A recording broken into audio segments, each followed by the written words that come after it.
Fantasia não, hein? Pelo segundo ano seguido, um restaurante aqui na capital transforma o inverno curitibano em um espetáculo sensorial com uma nevasca artificial, incluindo tecnologia e até um clima europeu que encanta não apenas moradores como também turistas. E para contar sobre como essa experiência ela foi criada e o que o público pode esperar nessa temporada, a gente recebe aqui no estúdio Márcio Borges, que é diretor criativo e também proprietário do restaurante Baviera. Márcio, bom dia, bem-vindo, tudo bem? Bom dia, tudo bem? Me conta desse frio, rapaz. Se na terça-feira, quarta, quando tivemos ali 0 grau, -1, restaurante estava cheio ou vazio? Os clientes queriam viver essa experiência diferente ou não queriam trocar a casa debaixo das cobertas? Como é que foi? Pois é que é uma experiência, né? O cobertor no frio tá garantido. Agora, uma experiência gastronômica mais quentinha. Tava te respondendo a primeira pergunta, tava muito cheio. É mesmo? Que legal. Geralmente, quando esfria na cidade, né? O restaurante tem 53 anos e ele é conhecido por isso. No frio, fica até difícil atender todo mundo que procura a casa. A gente, inclusive, está acompanhando algumas imagens. Você que nos assiste pelo YouTube, é possível observar. Márcio, é legal porque essa experiência é diferente. É um ponto. Aliás, a localização centro histórico é uma esquina muito conhecida no coração da nossa cidade e o fato de você chegar, ser muito bem acolhido, recebido e ter essa experiência, isso diferencia e muito o que as pessoas acabam encontrando em restaurantes tidos como tradicionais, digamos, né? Diferencia muito porque o frio machuca por si só. A gente fala muito que gosta do frio, muitos curitibanos, como eu, adoram frio, mas você não quer passar frio, ninguém gosta de passar frio. O frio é bom quando você tá bem agasalhado, quando você tá num lugar quentinho, um lugar com calor, uma comida mais escaldante, aí o frio se torna bem atrativo, né? E tudo isso colabora, porque como você falou, né? A gente fica numa antiga estrebaria, abaixo de um palacete centenário, um palacete com 98 anos, bem no coração do centro histórico, né? Ali a 50 metros do Relógio das Flores, ao lado do Largo da Ordem, né? Então, ele sempre foi aquele cantinho ali, um refúgio de inverno dos apaixonados já há algumas décadas, né? Muito legal.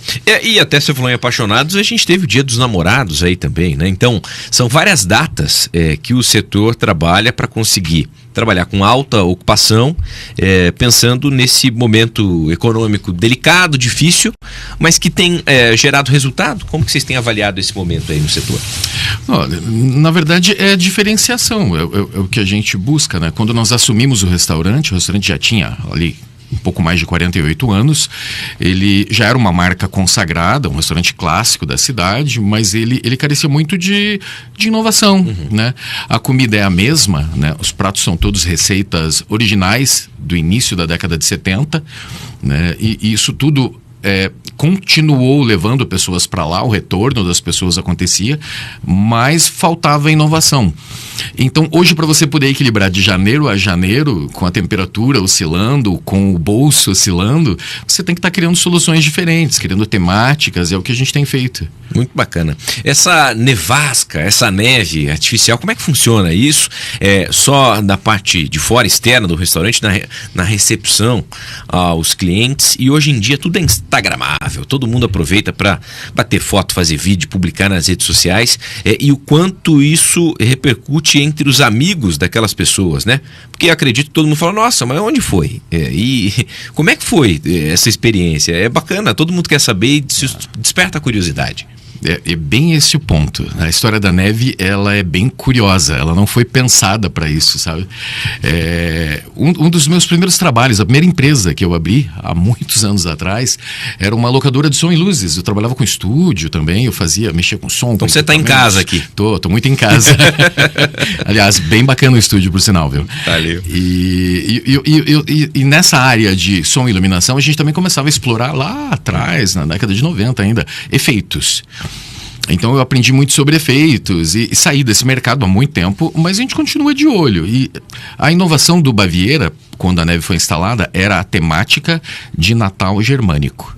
Curitiba tem o melhor Natal do mundo, é indiscutível o investimento que a cidade e que os curitibanos mesmo fazem no Natal. Nosso Natal é incrível, mas ele é aquele Natal vermelho e branco, é aquele Natal mais óbvio, né? E o Natal germânico, ele traz outras tradições, outras narrativas, e muita gente na cidade tem ascendência germânica. Você que só pelos seus olhos eu vejo que você também tem.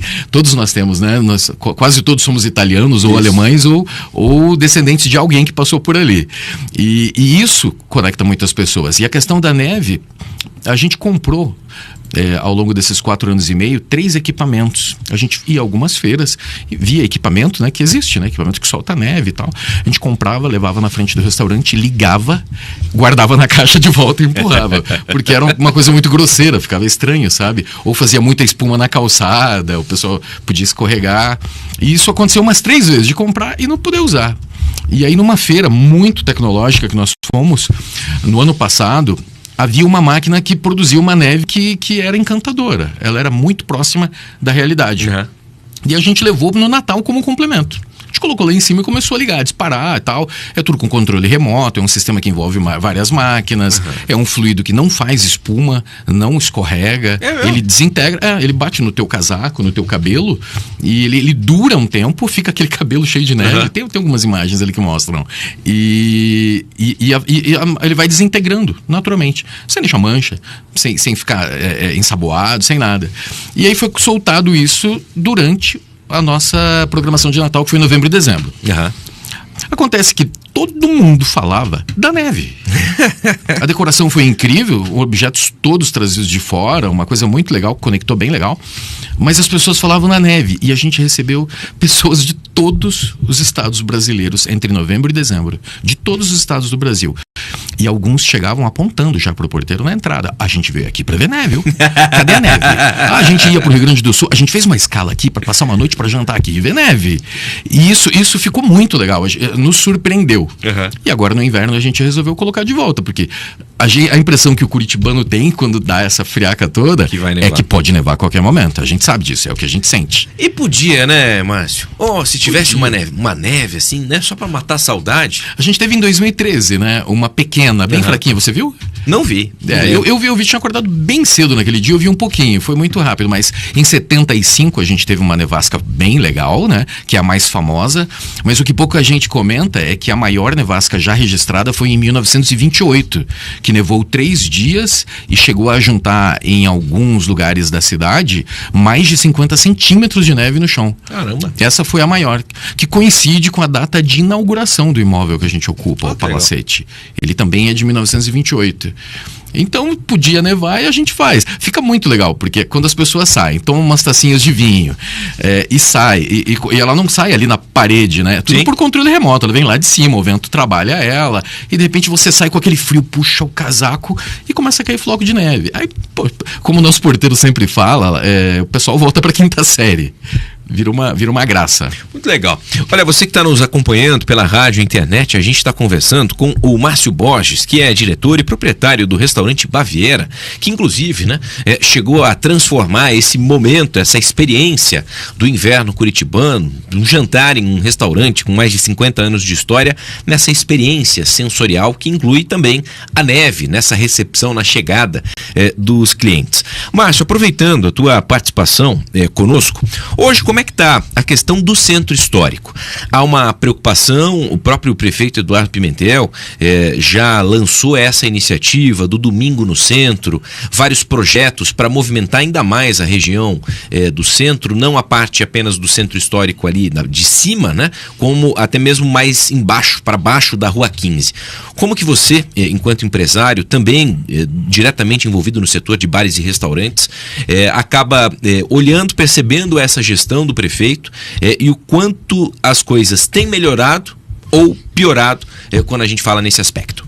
Puxa, obrigado. Essa pergunta é ótima. Eu gostaria muito de responder uma pergunta dessa, então vai ser um prazer. Eu tenho uma experiência ali como proprietário do restaurante, eu comprei ele, eu sou um cliente do restaurante há quase 25 anos. Eu comprei ele, não sou da área, eu comprei ele para não ver fechar. Foi literalmente isso, foi em janeiro de 2021. Quando a gente achava que a pandemia estava acabando, ia chegar a vacina e tal. Então, a gente vem trabalhando todas as dores desse restaurante no centro desde então. E uma das principais dores, a gente tinha mais de 1000 relatos espontâneos no Google e tudo mais, mesmo sem divulgação, né? E a principal dor era a preocupação com segurança pública no entorno. Então, de comentários em posts antigos, quando você encontrava alguma coisa negativa, que não fosse uma coisa muito pontual ali, que às vezes acontece, era sobre segurança pública. Mas quando eu comprei, a gente já estava numa gestão do ex-prefeito Rafael Greca, que, inegavelmente, sempre teve uma visão diferenciada para a cidade, para os aparelhos públicos.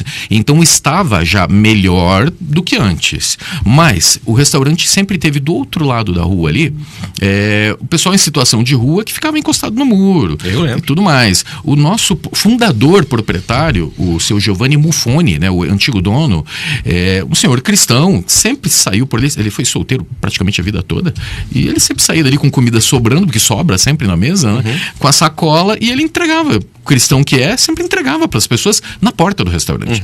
Então isso gerou um acúmulo de pessoas por ali.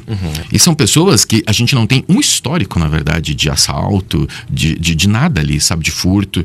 Mas hoje já assusta, né? As pessoas têm tanto medo da insegurança pública que a gente vive, e isso a gente pode até dizer que é global, mas a gente tem que pensar no nosso aqui. As pessoas têm medo. Então as pessoas sempre comentavam, mas o entorno é perigoso. E aí eu tive uma ação imediata quando eu entrei. Eu coloquei um porteiro lá na frente, uma pessoa com preparo tático, né? Ela acompanha todo mundo até os 4 estacionamentos conveniados, na ida e na volta. Ele vai na frente e ninguém aborda. Isso melhorou muito. A gente conseguiu trocar a iluminação pública, conseguiu trazer uma câmera do muralha digital para frente do restaurante. Isso melhorou demais.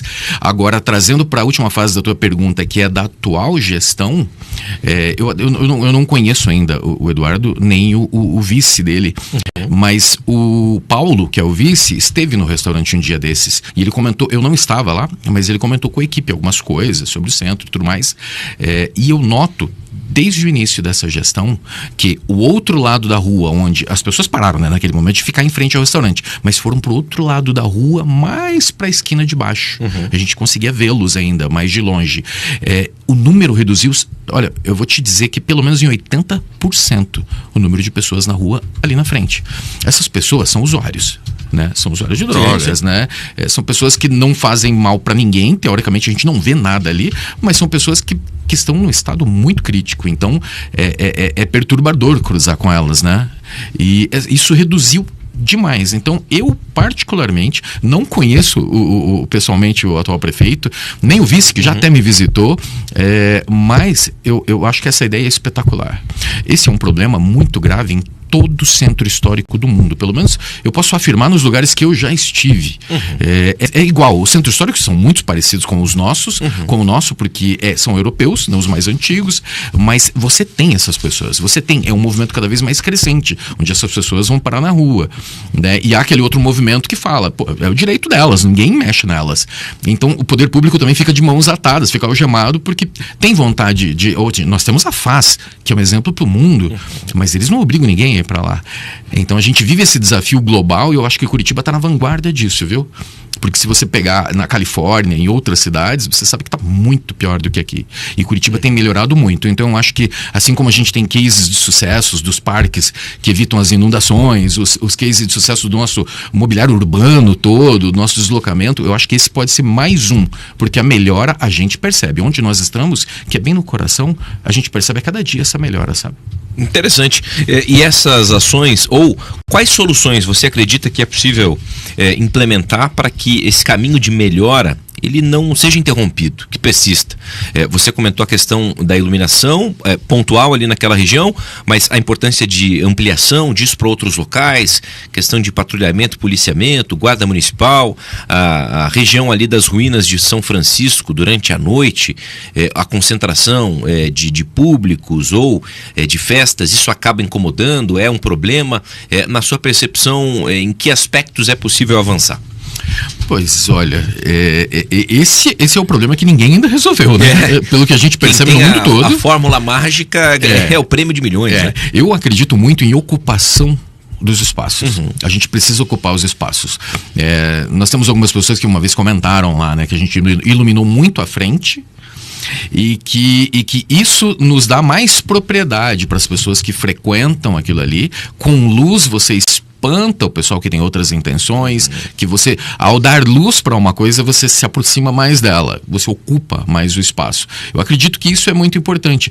Sobre policiamento, claro que sempre mais é melhor, mas é viatura atrás de viatura no centro histórico. Pelo menos na região que eu estou, poxa, é difícil afirmar qualquer coisa hoje em dia, mas eu posso afirmar isso para você. É uma viatura atrás da outra. Eu acho que o que impede, o maior problema é essa questão, que até é uma discussão muito grande entre até que ponto a pessoa que está na rua tem direito de decidir estar lá. Você veja, são pessoas que estão no estado degenerativo. Você passa por elas, é impossível não ter piedade, é impossível.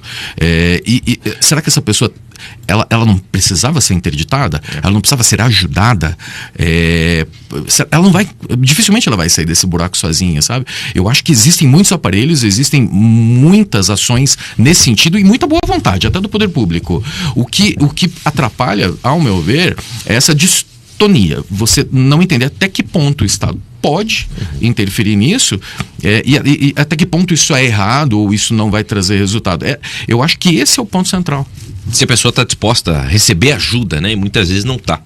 E até que ponto, né, o Estado ou o município conseguem chegar, estender essa mão, mas se o outro lado não está disposto a segurar e encarar essa ajuda, esse momento de nós temos um cliente que, olha que ele falou para mim esses dias, ele falou, mas poxa, eu também sou público, eu sou idoso, eu vivo no centro, eu faço tudo a pé. A calçada também é meu direito.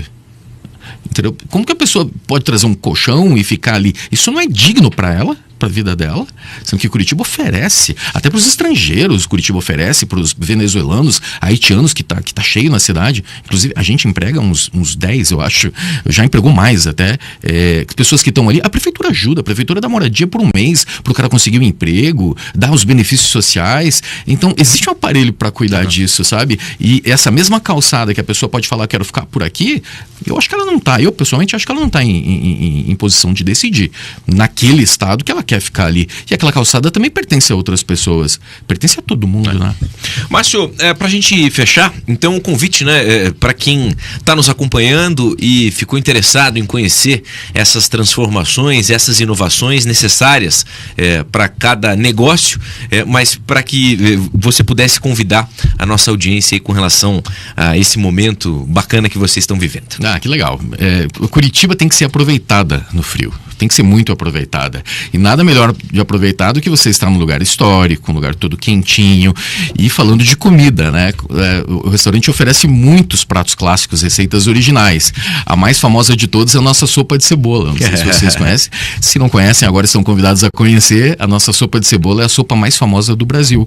Isso dito por gastrônomos, não sou eu que estou dizendo.